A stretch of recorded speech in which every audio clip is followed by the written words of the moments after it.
Good evening. I'm your host, Karen Hudis, for the DC-TV series on the network of global corporate control.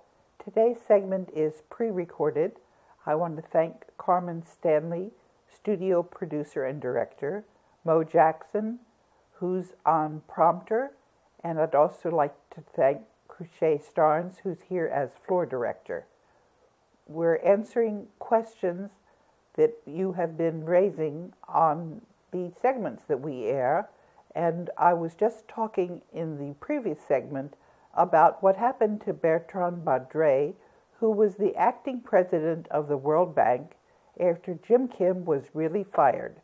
Bertrand Badret, in February, tried to invalidate the Global Debt Facility, which is a trust established by Eisenhower and Truman and the other elites at the end of World War II. And Bertrand Badret issued a warrant for my arrest, and he had no authority to overrule the Board of Governors of the World Bank and IMF. I vote the shares of the United States on the Board of Governors for the United States during this interregnum when the Constitution of 1789 has been suspended under a state of emergency. On behalf of the Board of Governors, I fired Bertrand Badret, and Badret left the World Bank the following week. I'm now answering questions and bringing more and more people into reality. The heavy lifting is actually done by the critical mass of people who know that they're entitled to a global currency reset using humanity's gold in the Global Debt Facility. Humanity is in a big tug-of-war with the elite crooks in the banking cartel. Reality is a lot better than the fake news would have you believe. My job is to keep on working with the Coalition for the Rule of Law during the global currency reset. Here is what I said last month. Petrov knew that 25 million Russians were killed by the Swiss Octagon Templars, who are also Trump's handlers. Meanwhile, there's a coalition on the Board of Governors of the World Bank and IMF. This coalition is winding down the banking cartel whom Trump is serving. Trump is a fraud, a cheat, an agent of the Octagon Templars, and he cannot be the legitimate president of the U.S. because the Electoral College is not in place to elect Trump. The Constitution of the United States is no longer in effect. Trump is bankrupt under a commercial lien held by the Global Debt Facility, which contains the world's, including Russia's, assets. The insolvent banking cartel is sending me stupid emails, trying to bribe or intimidate me. And a few weeks ago, one of the liars on the internet mailed me something on behalf of that fraud Swiss Indo and that fraud Sino. They even sent a copy of that worthless document to Joseph Dunford Jr., who's the chair of the Joint Chiefs of Staff. As I've told you before, Swiss Indo does not possess the world's assets. Sukarno waived any signature rights he ever had as an alternate for Ferdinand Marcos. I don't even have to invalidate that document because the banking cartel has no jurisdiction over the assets in the Global Debt Facility. Ferdinand Marcos was an excellent lawyer for Jose Rizal, the superior general of the Jesuits at the end of World War II. After Sino stiffed the dupes who traveled to Indonesia on Sino's scam, everyone knows this is malarkey, and in the teleprompter you can see a link to some of that. At the end of the year, a man speaking for the unions emailed me some questions, and he was objecting to things which I've answered. The first objection is that I'm a lawyer, and my response is that I have called out the entire legal profession, and the banking cartel has tested whether I did this to see whether I know that there was a 13th Amendment which they've burned. And I said, yes, I know about that 13th Amendment, which prohibits persons with titles of nobility from taking public office. And the term esquire used by the legal profession is a title of nobility. Someone also raised the 13th Amendment on my Twitter account recently. The banking cartel usually uses more than one agent to try and make a case against me. So I responded with a tweet listing the other occasions that I have already mentioned the 13th Amendment. This amendment was never repealed. The banking cartel simply tried to burn all the copies of the Constitution of 1789, which contained this ratified amendment. My point is that lawyers who admit that there's corruption in the legal profession are not corrupt. And the second objection is that I work for the World Bank. And my response is that I work for the Board of Governors of the World Bank and IMF, who manage the global debt facility containing the world's assets. There's an inventory list of what those assets are, which needs to be confirmed. I also work for the rest of humanity and am taking directions from everyone during the interregnum in the legitimate governments which have been incorporated. The third objection was my failure to prove that the gold in the global debt facility actually exists in physical state and it's unencumbered.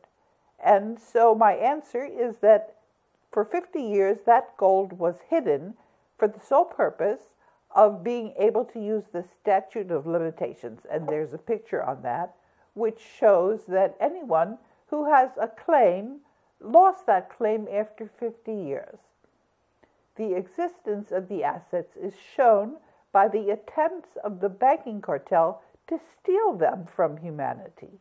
John F. Kennedy accessed the global debt facility in an agreement that he signed 8 days before he was murdered.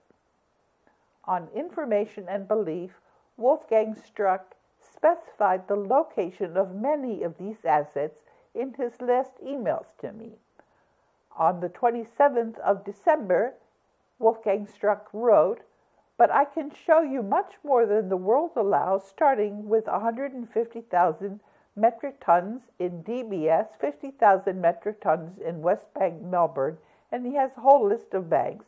Now, these are certificates. It's usually not the physical gold, but these banks have a call on the gold. That's how we know that the Bank of Hawaii also has 170,000 metric tons for the United States. And also there's a swimming pool in the Philippine Plaza, and there's 172,000 metric tons under the swimming pool. And Wolfgang says, tell that to anyone in Europe, and they'll tell you that it's absolutely impossible. Total nonsense. Hold wait. Tell them that the good old royal families of Europe had stolen the gold in their colonial powers and cut the tongue of anyone who would tell the truth. In 1921, the royals and their Jewish bankers made a gold pact to forever hide the truth about the gold. Nobody in this world is allowed to tell the truth. Wolfgang Struck. And then on the 26th of December, Wolfgang sent me in an email, there's an office in New York, J.P. Morgan Chase, sitting on the treasures of the Federal Reserve New York Bank, virtually documentary physically. They have a TV set, CCTV, courtesy of Ferdinand Marcos, connected to 34 registered sites in the Philippines. Now, the Federal Reserve doesn't own that gold. We do, and I've put liens on the Federal Reserve because of that. The banking cartel was identified by 3 mathematicians, Stefani Vitali, James Glatfelder, and Stefano Battiston, at the Federal Institute of Technology in Zurich. They sometimes refer to the banking cartel as the network of global corporate control and also the super entity. The banking cartel has to remain hidden for their plot against the world's people to work. Calling me a conspiracy theorist doesn't work anymore. The banking cartel is going down, and the Coalition for the Rule of Law is now in charge. That's why my last tweets in the war on cash are so dangerous for the banking cartel. Reagan's Grace Commission found that the Fed is stealing all our income taxes in interest on country debt in a big scam. The Coalition for the Rule of Law on the Board of Governors of the World Bank and IMF is replacing our cash with the world's monetary gold reserves minted into Aurum, and with local currencies, and ending country debt in a global currency reset to offset country debt against the Treaty of Versailles bonds in the global debt facility. The real culprits are the pharaonic families operating out of the Octagon in Switzerland, and these crooks are no longer hidden. Neither is the world's assets that were placed in hiding for 50 years under the administration of the Board of Governors of the World Bank and IMF. The banking cartel and head of the snake lost their race for world domination. Now we're simply involved in rediscovering our history and our reality and cleaning up world corruption. The U.S. monetary gold reserves are being held right where President Truman and General Eisenhower agreed that they should be held, in the global debt facility that is managed by the Board of Governors of the World Bank and International Monetary Fund. None of the embassies of the 189 member countries of the World Bank or IMF have contradicted the minutes of the annual meeting that were posted on the internet, agreeing that the world's monetary gold reserves are replacing the paper currencies issued by the Federal Reserve and other members of the Bank for International Settlements. That scam called country debt is getting offset against the $2 quadrillion in Treaty of Versailles bonds, also held in the global debt facility. There are some questions about the National Liberty Alliance. Back in April 2006, on my way to the World Bank and IMF annual meetings, Nick Blaine, who told me about the Chronologia website, called me. The Chronologia website has documented how the Jesuits were trying to rewrite our ancient history. This website is maintained by Moscow State University. I was happy to take the call from Nick Blaine. I knew that a lot was riding on the spring meeting, like keeping us out of World War III, for instance. Knowing that the odds are in our favor was reassuring, but it's one thing to have a model, and it's quite another to actually implement the model. Nick was a member of the National Liberty Alliance, which has members in many of our counties, and Nick tried to help, along with the National Liberty Alliance, for people to stay in their homes.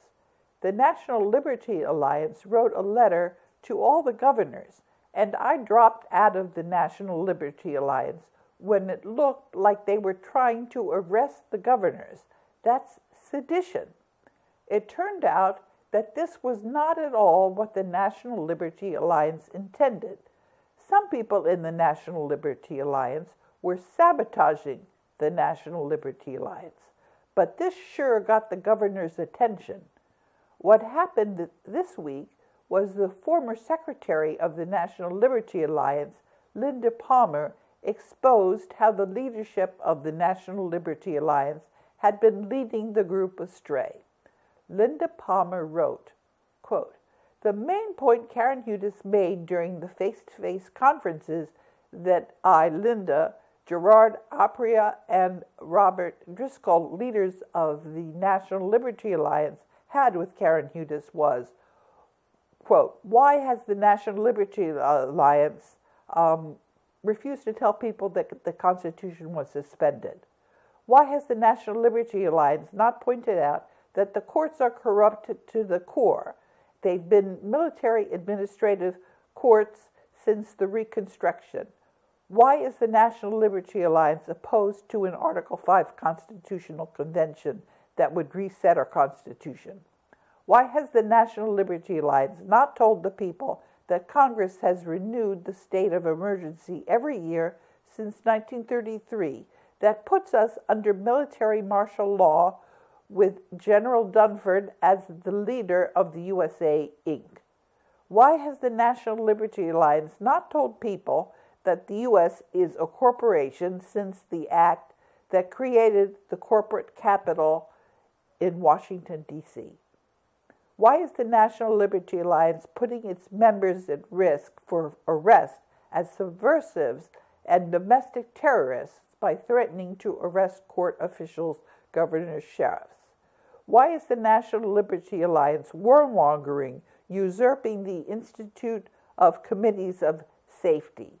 Why does the National Liberty Alliance not tell people about the gold that Kennedy accessed when he signed the Green-Hilton Agreement to print U.S. Treasury dollars in order to end the Fed, thus dissolving the power of the cabal, which dollars Reagan printed, which dollars are in the Union Bank of Switzerland?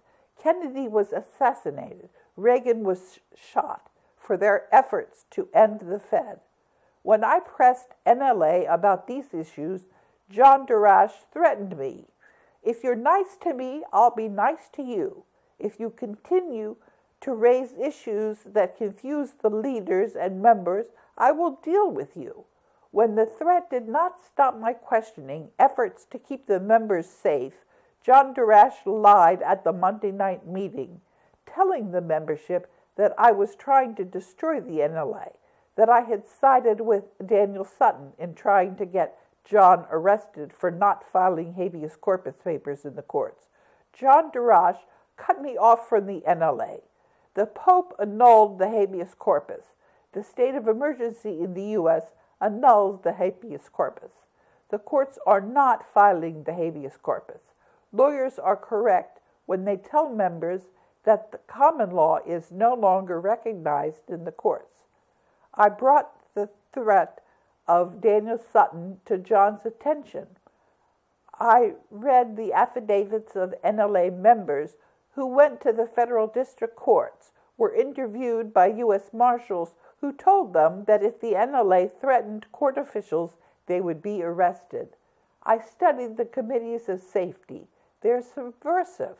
The members of the NLA need to know that all our money, thousands of dollars, all our dedicated volunteer hours, thousands of hours, are being wasted by gatekeepers in the NLA who are keeping thousands of members nationwide in a useless place, even worse, in a dangerous place.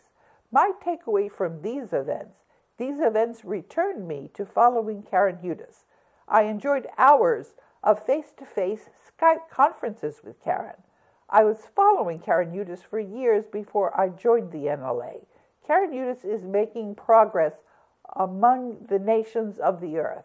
To really know what she's doing, one has to read the links she puts up.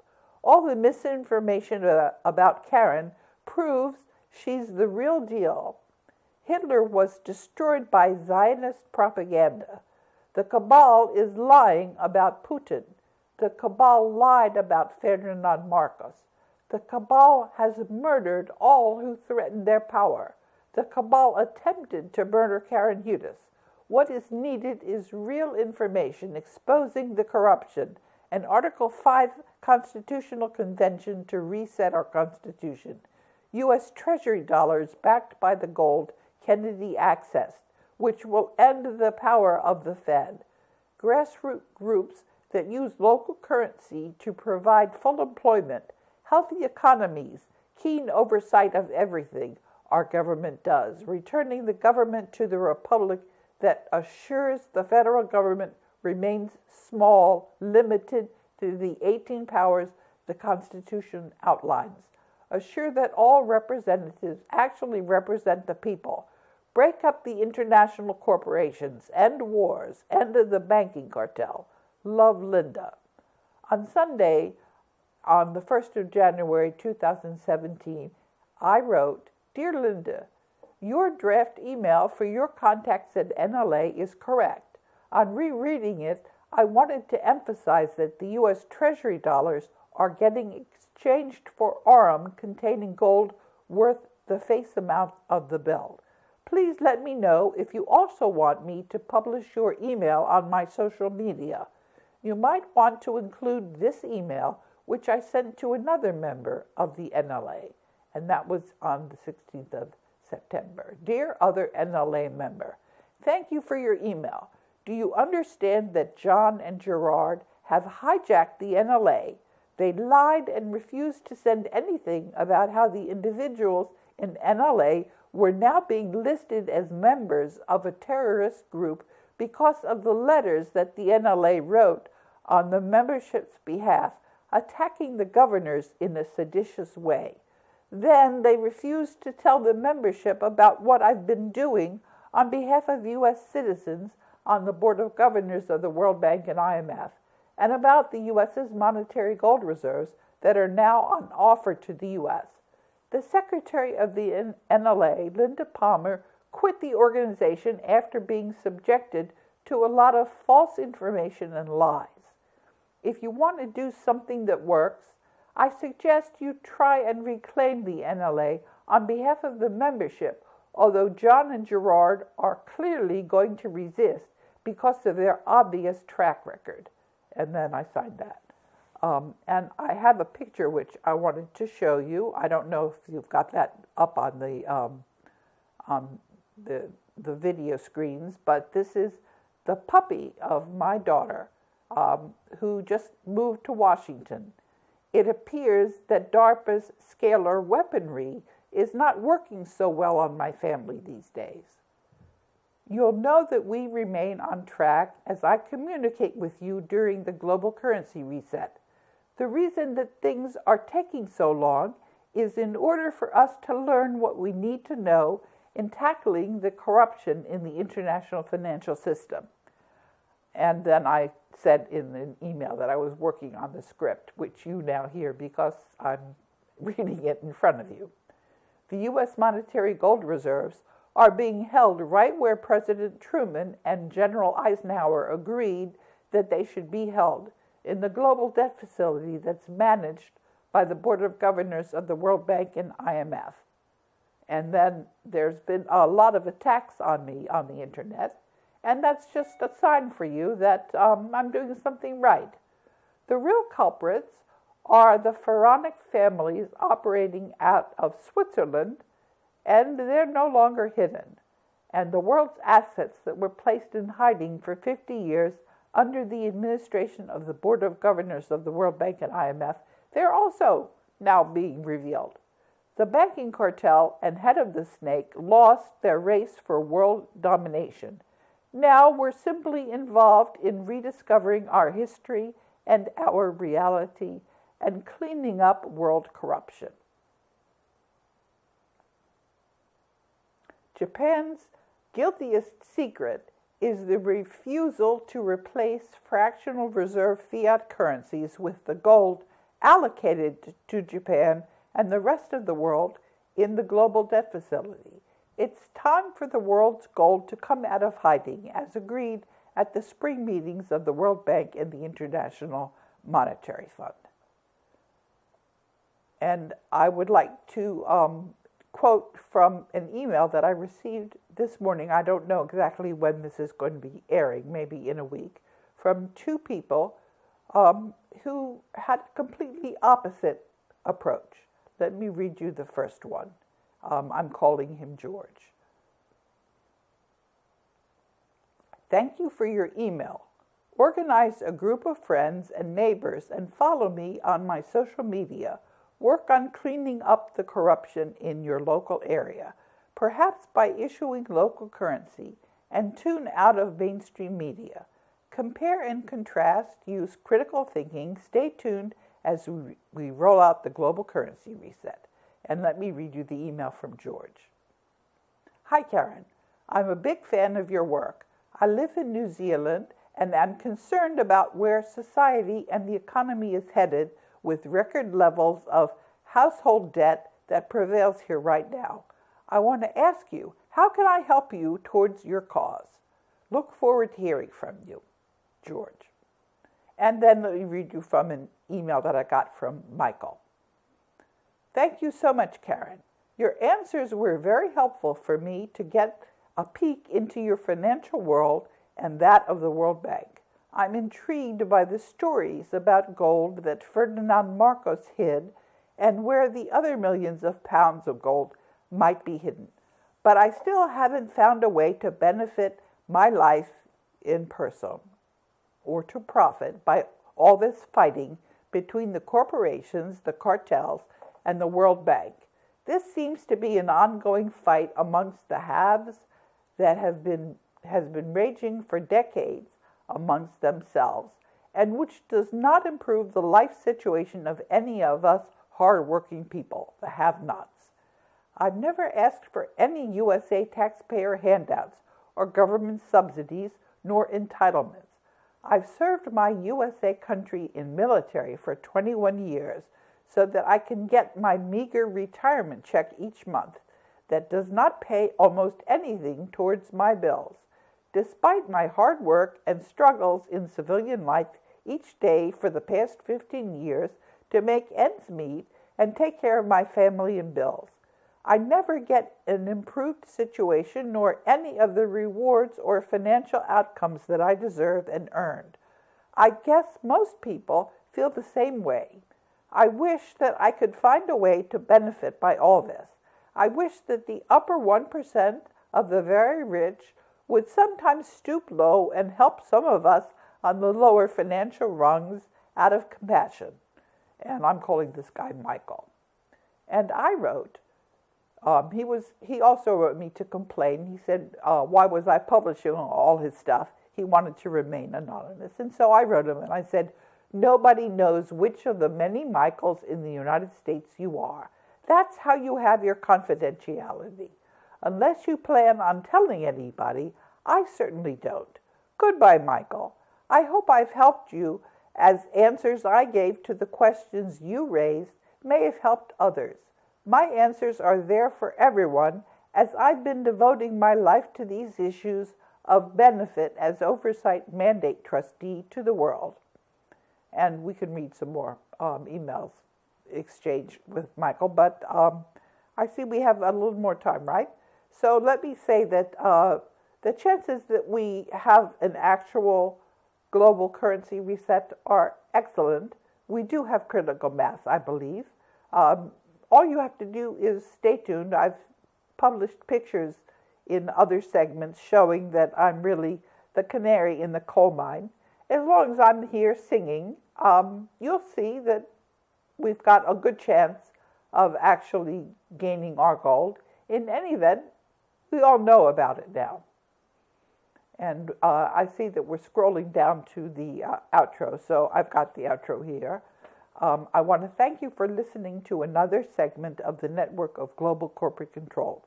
I'm now answering questions and helping to bring more and more people into reality. The heavy lifting is actually done by the critical mass of people who know that they're entitled to a global currency reset using humanity's gold in the global debt facility. Some people think it's possible to wait on the sidelines. Until next week, I'm your host, Karen Hudes.